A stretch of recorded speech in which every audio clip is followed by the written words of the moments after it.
Farrah Gray is the ultimate American success story. He comes from a single-parent family living in the Chicago projects. Following his mother's hard-working example, Farrah decided from a very young age that he would pursue his dream of changing his family's life for the better. And he has accomplished that goal, becoming a self-made millionaire by age 14. You had no fear. And I know you have 9 steps and want to get to 3 key ones. And one I think is so key is like you cannot fear rejection. Fear.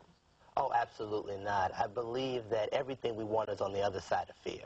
When we have to develop a healthy fear of not doing what we want to do.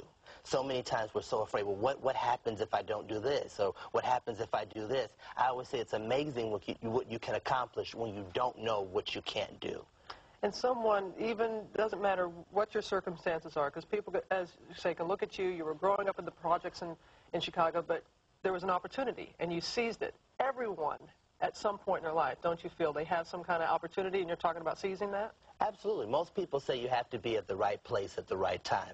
I feel you have to be everywhere all the time with your homemade business cards, whether you're 7 or not. And I wanted more for my family, and we were uncomfortable. And I feel that comfort is the enemy of achievement. And in order to be successful, you must find things within your life that you're uncomfortable about and that you want to change. All right, Chump Jr., I know where you're coming from. Thank you very much, Farrah Gray. How can I be of service? And I created the Farrah Gray Foundation, where I give a percentage of my own money to after-school inner-city literacy programs. So I think that those are a few steps that I feel it takes to be WB News at 10. He's a local that made his first million at age 14. Now at age 21, he says he's ready to share some of those secrets with the rest of us. Because I believe it's amazing what you can accomplish when you don't know what you can't do yet.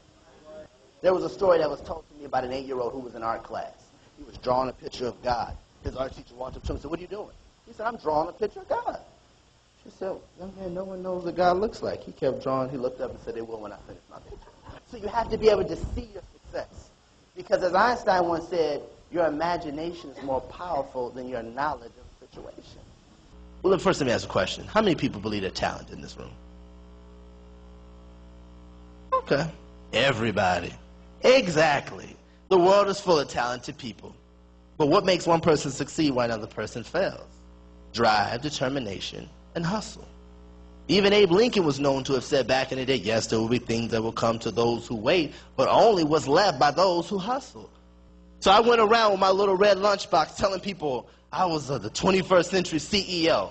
I didn't really know what that meant. I had seen it on TV at first. I was going to call myself the president of my company. So I wrote down, I cut out some cardboard. I saw people passing out business cards. So I wrote down, president. So I said, well, no, I don't know why I thought this, but at 7, I said, well, maybe I can't call myself the president. I said, people might get me confused with the president of the United States. So I don't know why I thought this, but I did. So I said, no, I can't say that.